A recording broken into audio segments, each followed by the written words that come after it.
ชมเลยครับ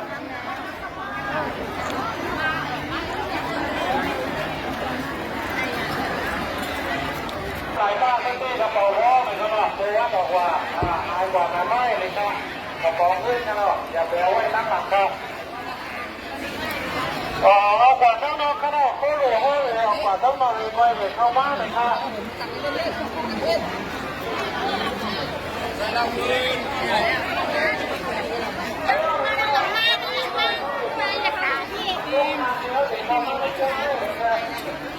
ออกมาตั้งกันหรอกข้ามตั้งกว่าทั้งผมพูดกันหรอกผมยกน้ำครับใกล้กับว่าเขา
อันนี้ไม่พ้นอย่ามีคนข้างครับ